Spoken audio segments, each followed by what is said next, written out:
What up, what up, what up, what up? It's me, L Teddy 27. What's good tonight?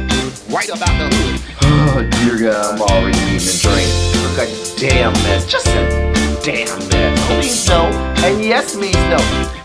What up, what up, what up, what up? What's good, people? What's up, what's up, what's up? It's me, L Teddy 27. I am back for yet another review. This, ladies and gentlemen, will be our review for Real Life Philanthropy. It is season 2. It is episode 2. Shout out to all my Deuce Clubs out there.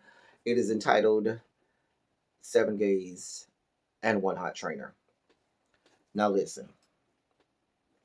This is the point where I have to morph into Sister Mary Clarence from Sister Act 2. And we done started singing Oh Happy Day. And we at the beginning of Oh Happy Day. And we sound a fucking mess. And I have to say to production, y'all got to do better than this. Sing it with me. Take a cue for me. La la la la la la la la la. La la la la la. And then say, let's modulate. La la la la la la la la la la la la la la. I mean, is that what we need to do? I need to morph into Sister Mary Clarence to get you to do better. Y'all gotta do better. This is a goddamn mess.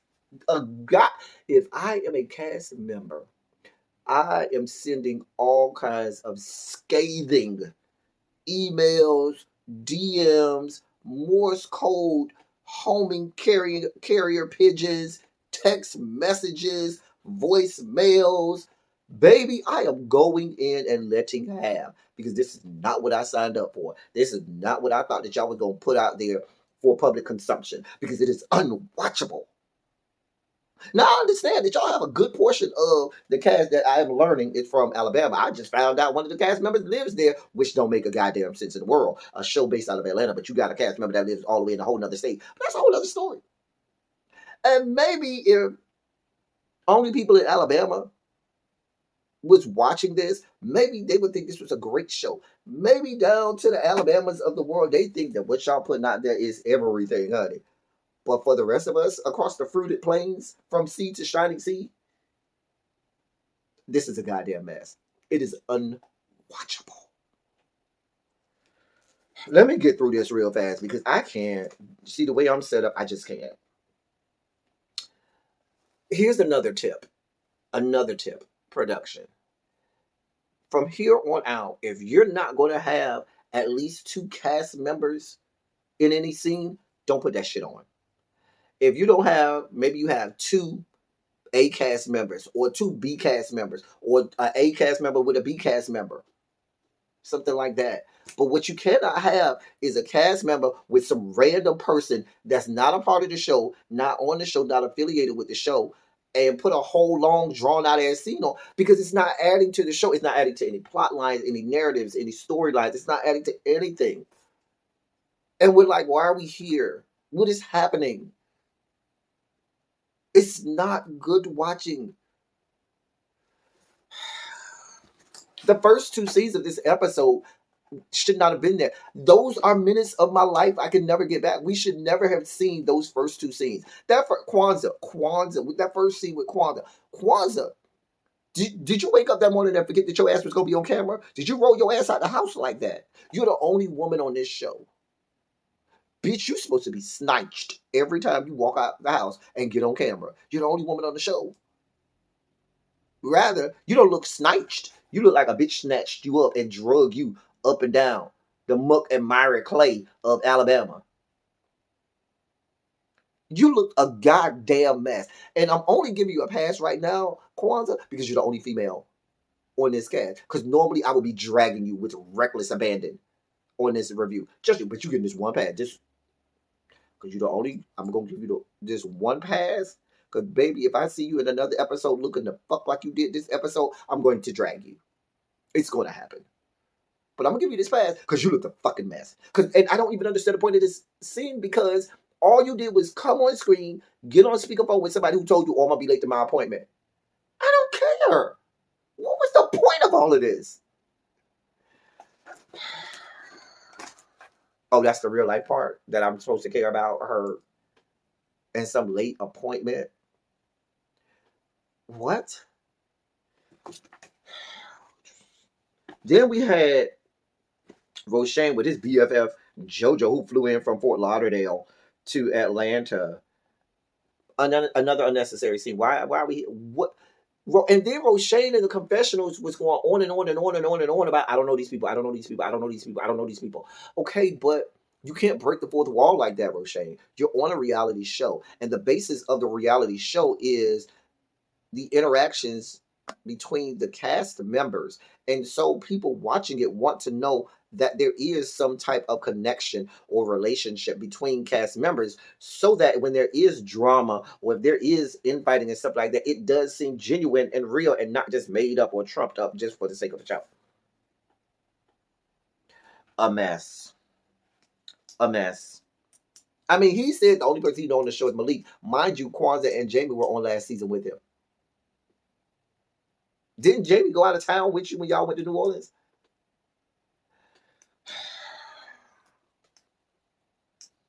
A mess. Moving on.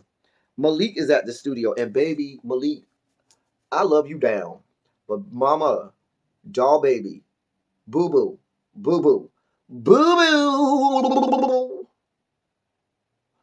You either was on some of the best drugs imaginable, or suffer from some of the greatest delusions known to man.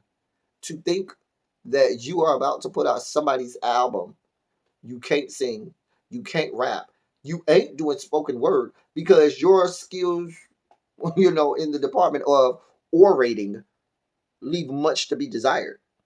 Now, if you want to go and say, "Oh, I'm, doing the OnlyFans," and I go ahead, you got the equipment, baby, you got Dick of Death, Cock of Doom. Go ahead and let the people see it. But an album, mm-mm. We ain't here for it, mama. Let that go, honey. Let it go. And then what was that confessional outfit? Like it gave me a half on, half off, half face, changing faces. What was that song Changing Faces say back in the day? Do you mind if I stroke you up? I don't mind. Do you mind if I stroke you down? I don't mind. All through the night. I'm sorry, I had a whole moment. Anyway, and then you had on some little samurai head bandana or whatever, like he was a ninja warrior or something. What was happening with this confessional look? Like it was like a half thermal underwear, half a button up shirt. I don't know what the fuck that was. Go burn it. Then you told us, oh, I went and did my research to find this studio. Not a music studio, a studio apartment, because that's what the fuck y'all was in. A half of a studio apartment efficiency.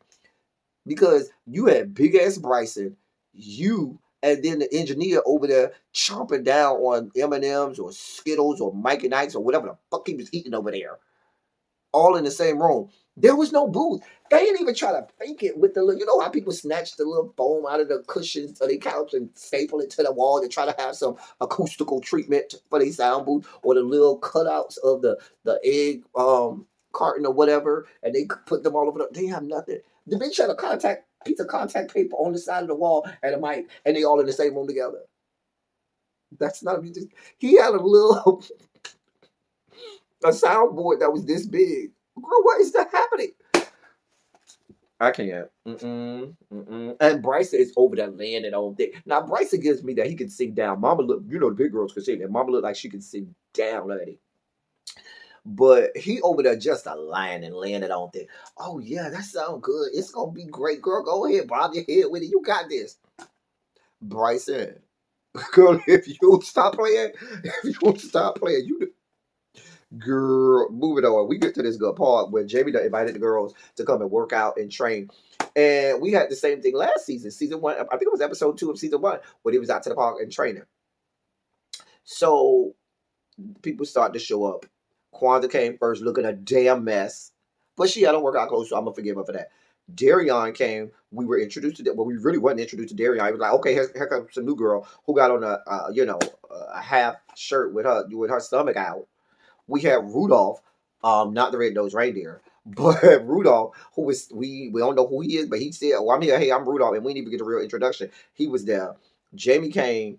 Bryson came like he was getting ready to go to the Marquette or to Bulldogs or something like that. Like he was going to go find him a man in full ass outfit. Girl, you're supposed to be the first one out there work out clothes. Girl, you know you need to work out more than anybody out there. Girl, get your life in order, Bryson. Get your life in order. Girl. girl. Mama look like she sweat too, so you just gonna sweat in all your clothes and your outfit like that? Girl, if you don't stop playing with us. Then the trainer, Roshan and Malik finally came. I was just glad that Malik finally wore some shorts this time that didn't cause us to stare at his third leg the whole episode. Remember episode 2 last season where the whole cast was enamored with this huge ass thing protruding out of his shorts, and we always stare like, what the fuck is that? Like it was just all over the screen. It was a mess. It really wasn't a mess. And after I stop this review, I'm gonna go back and watch that episode. Hey Malik, I'll go back and watch it. Mm-hmm.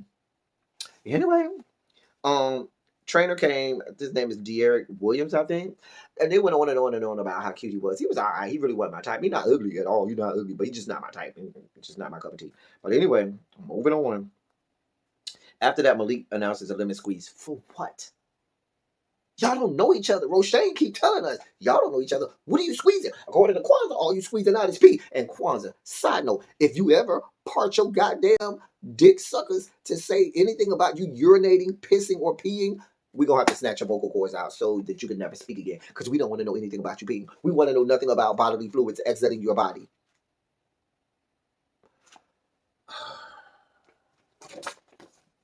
I don't want to know about anybody's bodily fluids leaving their bodies. Not them peeing. You need that for, a locked bathroom. And I don't care who you are. I don't want to hear about your peeing. Ew. Anyway. But you're not supposed to be having a lemon squeeze until maybe next season when y'all have full flushed out plot lines, narratives, storylines, dramas, beefs, and all of that you don't have a time to cultivate for an entire season. And then next season, when everybody comes back and y'all still looking at each other sideways, now you can say, oh, we finna have a lemon squeeze. But right now, for what? The people who you got beef with or who you have issue with ain't on the show no more. So what is the point? Moving on. That shit happened. Roshan met up with his friend Devontae, who he wants to join the cast. Now, Roshan, you told us that you are from South Florida. You sound like a Broward County girl. Us Miami girls are real girls, and real girls do real things, okay? Say it with me. Real girls do real things. First of all, we don't say I'm from South Florida. We say, bitch, I'm from Miami. But you ain't from Miami. So I'm going to let you say South Florida. Secondly, what real girls do is not what you do. Not what you did here. Because what it sounds like you're doing here is, it sounds like you're going to send Devontae out to do all your dirty work. Devontae seems like he is about that life and he is here for all the smoke. You, not so much. So it seems like what you're trying to do is come off as, I'm just a nice girl over here, not bothering nobody, but you don't put a battery in Devontae's back to send him over there to do all your dirty work. We saw this last year with Jerome and Gerald, and we don't want to see it again. See, when I say real girls do real things, I ain't sending nobody to do my dirty work. I'm going to do all my own dirty work. That was a mess. That's all I got from that last scene. And it went off from there. Listen, y'all. I don't know. Hopefully this gets better. Otherwise, I don't know, y'all. Yeah, call me, DM me, something. And we could talk about this and how to get this better, but we got to do better. That's all I got for y'all. Until next time, thank y'all for coming. Y'all drive safely. I'm out.